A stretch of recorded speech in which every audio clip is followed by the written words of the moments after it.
आप सभी को सादर नमस्ते। आज के दिन का विशेष कार्यक्रम के सम्मानित मंच पर उपस्थित आदरणीय श्रद्धेय जगदीश मित्तल जी, अभी अभी जिन्होंने अपने जीवन के व्यवहारिक उदाहरण आपके सामने रखे, ऐसे आदरणीय श्रद्धेय प्रोफेसर गर्ग। अभी आप लोग जो कविताएं सुनेंगे और उस कविता के कार्यक्रम को जो आयोजित किया और जिन्होंने मुझे यहाँ पर आने के लिए विवश किया, ऐसे अनिल अग्रवंशी जी और उनके साथ उपस्थित अन्य कवि जिसमें प्रताप फौजदार जी हैं, यशपाल जी हैं, इस इंस्टीट्यूट के डायरेक्टर्स, फैकल्टी मेंबर्स, स्टूडेंट्स और इस सभागार में बैठे हुए एक एक व्यक्ति को आज जो भारत में एक भाषा का उत्सव मन रहा है, उसमें आप सबका हार्दिक अभिनंदन है, आप सबको सादर नमन है। Maharaja Agrasen institute of management, आज आप विद्यार्थियों का ओरिएंटेशन प्रोग्राम में हिंदी दिवस का कार्यक्रम, हिंदी दिवस के कार्यक्रम में मुझ जैसे वक्ताओं का बोलना, उसी में कवि गोष्ठी होना और उसी में कई प्रतियोगिताओं का आयोजन होना, ये सिद्ध करता है कि Maharaja Agrasen institute of management एक समय पर एक काम नहीं करता, बल्कि एक साथ कई सारे काम करने में सक्षम है। एक साथ कई काम करने वाले इंस्टीट्यूट को नैक में A++ रैंकिंग मिली, उसके लिए आप सबको बहुत बहुत बधाई, बहुत बहुत शुभकामनाएं। लेकिन A++ रैंकिंग के साथ इस इंस्टीट्यूट को यहाँ रुकना नहीं है, क्योंकि मैं बैठे बैठे सोच रही थी और मेरे मन में पंक्तियाँ आ रही थी कि तुम्हारे घर में सीढ़ियाँ बहुत हैं, तुम्हारे घर में सीढ़ियाँ बहुत हैं, तुम्हें छत तक जाना है, लेकिन मेरी नज़र आसमां पर है, मेरी नज़र आसमां पर है, मुझे अपना रास्ता खुद बनाना है। वो जो रास्ता बनाने की हम बात करते हैं, जो रास्ता खुद बनाना है, ये विद्यार्थी इन फैकल्टी मेंबर्स के साथ मिलकर रास्ता बनाएंगे। रास्ते में चुनौतियां आएंगी, रास्ते में संघर्ष भी आएंगे, लेकिन मैं आते आते इस संस्थान में पढ़ रही थी कि ये देश तुम्हें बहुत कुछ देता है, बहुत कुछ नहीं, सब कुछ देता है, तुम भी तो कुछ देना सीखो। आज से आपने प्रवेश लेकर महाराजा अग्रसेन इंस्टीट्यूट के परिवार को समृद्ध किया, आपका उसके लिए आभार और महाराजा अग्रसेन इंस्टीट्यूट मैनेजमेंट को बहुत बहुत बधाई। आपका परिवार समृद्ध हुआ इन विद्यार्थियों के आने से। लेकिन ये जो विद्यार्थी सामने बैठे हुए हैं, आप सब बहुत सौभाग्यशाली हो। आप सब आजाद भारत में न केवल आपने जन्म लिया, बल्कि आजाद भारत का जो स्वर्णिम काल चल रहा है, जिसमें भारत लगभग 75 वर्षों की आजादी को देख चुका है, उस आजादी के अच्छे बुरे अनेक अध्याय रहे होंगे, लेकिन अब जो समय चल रहा है वो सबसे अच्छा समय इसलिए चल रहा है कि इस समय आपके सामने राष्ट्रीय शिक्षा नीति 2020 आती है। 2020 कहते ही स्पीड का पता चलता है कि समय कम है, काम ज्यादा है। 2020 क्रिकेट मैच की तरह से स्पीड्स के अनुसार काम करना है। आपकी पीढ़ी वह पीढ़ी है जिसने भारत में अभी कुछ दिन पहले G20 की अध्यक्षता करते हुए भारत को देखा, दिल्ली बदली लगी कि ये हमारा असली भारत है। आपकी पीढ़ी वो पीढ़ी है जिसने दक्षिण ध्रुव पर चंद्रयान 3 को जाते हुए देखा। ये भारत की उपलब्धियां हैं, ये भारत का समय है। लेकिन मुझे लगता है जिस तरफ प्रोफेसर गर्ग ने संकेत किया था, मुझे लगता है सम्मानित मंच के सभी सदस्य इस बात से पूरी तरह से वाकिफ होंगे। अभी अभी कहा गया, कोटा का उदाहरण दिया गया, ना जाने इस देश के विद्यार्थी, इस देश की प्रतिभा, इस देश के युवा लोग केवल भाषा के कारण फांसी के फंदे पर ही नहीं झूलते, बल्कि अपने कई सपनों को खत्म कर देते हैं। व्यक्ति जब सपने देखता है वो अपनी भाषा में देखता है। व्यक्ति जब सबसे पहले माँ बोलता है, वो माँ बोलता है। हम कभी मुसीबत में होते हैं, माँ को याद करते हैं, हाय माँ, हाय बाप, आज तक किसी ने नहीं बोला, जहाँ तक मुझे नहीं ध्यान पड़ता कि मेरे मुंह से ये आवाज निकली। मैं अलग बात है कि जीवन में जो माँ का महत्व होता है वही महत्व मातृभाषा का होता है। और भारत जिसके अंदर अनेक भाषाएं हैं, जिस राष्ट्र की विडंबना रही है, किस राष्ट्र में हमारे कई राज्यों के नाम भाषा के नाम पर रख दिए गए हैं। और क्या ये इस राष्ट्र की विडंबना नहीं है आदरणीय श्रद्धेय जगदीश मित्तल जी? क्या इस राष्ट्र की विडंबना नहीं है? आजादी के बाद 75 वर्षों तक इस राष्ट्र की कोई राष्ट्रभाषा नहीं, जबकि महात्मा गांधी ने आजादी के समय कहा था जिस राष्ट्र की राष्ट्रभाषा नहीं होती वह राष्ट्र गूंगा होता है। इस देश ने देखा, इसीलिए 75 वर्षों तक ये राष्ट्र गूंगा बना रहा। अब ये राष्ट्र गूंगा नहीं है। इसीलिए एनईपी जब आपकी आई, सबसे बड़ी जो उसमें अहमियत है वो मातृभाषा को दी गई है। मातृभाषा में आपको काम करने की पूरी सुविधा है। आप जिस समय आगे बढ़े, आपने उच्च शिक्षा प्राप्त करनी है, अपने मन से हीन भावना बिल्कुल निकाल दीजिए। अभी अभी जिस समय मैडम रजनी बोल रही थी तो कह रही थी कि मैनेजमेंट ये जो इंस्टीट्यूट है इसका प्लेसमेंट बहुत अच्छा है।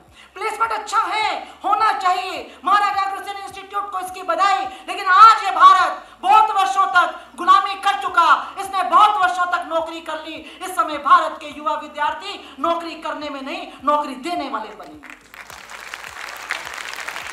इसीलिए राष्ट्र का शीर्ष नेतृत्व स्टार्टअप्स की बात कर रहा है। और मैं मैनेजमेंट के बिहाफ पर आप सब विद्यार्थियों से कह रही हूं, आपके मन में कोई अच्छा आइडिया है, पता नहीं युवा मन एक चलते हुए पंखे को देखकर कौन सा आइडिया ले। हो सकता है प्रताप फौजदार जी बैठे हुए हैं, चलते हुए एसी को देखकर कोई नई पंक्तियां जुगाड़ कर ले।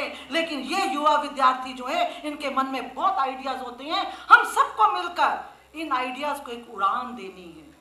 आपके मन में कुछ नया करने का सपना हो, वो जो नया हो वो भारत के टुकड़े करने वाला नहीं होना चाहिए, वो भारत को सर्वश्रेष्ठ बनाने वाला होना चाहिए। और अगर वो भारत को सर्वश्रेष्ठ बनाने वाला होगा तो आपके उस आइडिया का, आपका मन में जो है नई उमंग होगी, उसका ना केवल पूरा स्वागत किया जाएगा बल्कि आपको आगे ले जाने की पूरी व्यवस्था की जाएगी। भाषा, जो आज आप भाषा का उत्सव कर रहे हैं, जिसके लिए आज ही गृह मंत्री ने, इस राष्ट्र के गृह मंत्री ने कहा हिंदी केवल एक भाषा नहीं है, आप इसको केवल एक भाषा मत कहिए। अक्सर कहा जाता है अनिल जी कि दक्षिण भारत के लोग हिंदी सीखने के लिए राजी नहीं होते। जब जब हिंदी की बात आती है कुछ विरोध शुरू हो जाते हैं। और मैं इस मंच से कहना चाहूंगी, हिंदी के लिए काम जितना गैर हिंदी भाषियों ने किया है उतने से उससे अधिक नुकसान हिंदी वालों ने किया है। दक्षिण भारत में हिंदी के लिए बहुत काम होता है। हम सब अपनी अपनी मातृभाषाओं का पूरा सम्मान करें, हम अपने राज्य की भाषा का पूरा सम्मान करें। लेकिन उस समय क्या करें जब भारत को एक आवाज में बात करनी है, उस समय एक भाषा चाहिए। और वो एक भाषा सिद्ध हो चुका है कि वो हिंदी हो सकती है, इसमें कोई दुविधा नहीं है। लेकिन इस राष्ट्र का इतिहास रहा है, गांधी चाहते किसी भी भाषा का प्रयोग कर सकते थे, गांधी का वर्चस्व था। अगर गैर हिंदी होते हुए हिंदी में बात की, कुछ तो कारण होगा। जब जब इस देश के नेतृत्व की बात आई, वर्तमान नेतृत्व को हम देख रहे हैं, इससे अच्छा समय क्या आएगा जब इस देश का शीर्ष नेतृत्व बाहर विदेश में जाते हैं तो अपनी भाषा हिंदी में बात करते हैं। इसीलिए पूरा विश्व आज भारत की बात सुन रहा है। और हमारा लक्ष्य क्या है? 2020 समय कम है, लक्ष्य है 2047 तक भारत को विकसित भारत बनाने का। वो विकसित भारत कौन बनाएगा? वो विकसित भारत आपके सम्मानित मंच के जितने सदस्य हैं, ये सब विकसित भारत को बनाने में सहयोग देंगे। लेकिन विकसित भारत को संभालने वाली जो पीढ़ी है, वो पीढ़ी सामने बैठी हुई है। आपने विकसित भारत देखना है, विकसित भारत का नेतृत्व आपने करना है। उसके लिए आप अपने जीवन को एक दिशा दीजिए, भाषा के माध्यम से दिशा दीजिए, सोच के विचार अपनी दिशा दीजिए, अपने आइडियाज को लेकर अपनी दिशा दीजिए। हमें भाषा को लेकर आपस में लड़ना नहीं है। हमारी सभी बोलियां माँ और मौसी का संबंध है, और जितनी माँ प्यारी होती है उससे ज्यादा मौसी प्यारी होती है। हमारा किसी राज्य की किसी भाषा से कोई विरोध नहीं है, हमारा कहीं विदेशी भाषा से कोई विरोध नहीं है। मेरा किसी विदेशी भाषा से कोई विरोध नहीं है। मैं तो चाहती हूँ ईश्वर करे आप अनेक भाषाएं सीखें, आप विश्व के हर देश की हर भाषा सीखें, लेकिन विरोध वहां आता है जब एक विदेशी भाषा के कारण हमारी अपनी भाषा पीछे हो जाती है और विदेशी भाषा हमारे ड्राइंग रूम से लेकर किचन तक आ जाती है। वो विदेशी भाषा घर घर में कार पहुंचा देती है, लेकिन घर घर के संस्कार छीन लेती है। इन संस्कारों को लाने के लिए, भारत को भारत बनाने के लिए हमें अब अपनी भाषा का इस्तेमाल करना होगा। एक ही दिन क्यों, हिंदी का उत्सव आज क्यों, मैं अच्छी अंग्रेजी बोलने वालों को आमंत्रित कर सकती हूँ। और मैं आपको इस बात के पूरी तरह से स्पष्ट कर दूं, अच्छी अंग्रेजी में बात करने वाले जब फर्राटेदार अंग्रेजी बोल रहे होते हैं और बात करते करते एक दूसरे से जुड़ने की कोशिश करते हैं, एक दूसरे के सुख दुख बांटने की कोशिश करते हैं, दिल से दिल मिलने की बात आती है, मन की बात करने की बात आती है, तो वो अपनी भाषा में बात करने लग जाती है। ये है अपनी भाषा की ताकत। तो आज इस अवसर पर आपने मुझे आमंत्रित किया, इसके लिए मैं मैनेजमेंट का हृदय से आभार व्यक्त करती हूं और आदरणीय जगदीश मित्तल जी को विश्वास दिलाती हूं कि जब तक Maharaja Agrasen institute of management इस तरह से अच्छे काम करके अच्छे विद्यार्थियों को एक रास्ता दिखा रहा है, मुझे लगता है तब तक इस राष्ट्र का भविष्य सुखद है, इस राष्ट्र का भविष्य अवश्य ही स्वर्णिम रहेगा। आप सबको पुनः एक दिन की नहीं, हर दिन की बधाई, जीवन के हर पल पल की बधाई। ईश्वर करे आपकी भाषा समृद्ध हो, आपका जीवन समृद्ध हो, आपके विचार समृद्ध हो, आप अपने परिवार के साथ, अपने समाज के साथ, अपने राष्ट्र के साथ आप जुड़ते चले जाएं और निरंतर कोशिश करते जाएं, क्योंकि कोशिश करने वालों की कभी हार नहीं होती। और जो जीवन में अंगारों पर चलना, अंगारों पर नंगे पांव चलना सीख जाते हैं, वो जीवन में आगे बढ़ना सीख जाते हैं। अंगारे जीवन में आएंगे, आप आगे बढ़ेंगे। और अंत में मैं प्रसिद्ध कवित्री डॉक्टर कीर्ति काली की पंक्तियों के साथ अपनी बात समाप्त करूंगी। वो कहती हैं, पूरब हो, पश्चिम हो, उत्तर हो, दक्षिण हो, सुबह हो, दोपहर हो, शाम हो, आओ हिंदी में बातें करें, आओ हिंदी में बतियाएं, आओ हिंदी को घर घर तक लेकर जाएं, हिंदी से इस भाषा को समृद्ध बनाएं। आप सबको पुनः बहुत बहुत बधाई, बहुत बहुत शुभकामनाएं।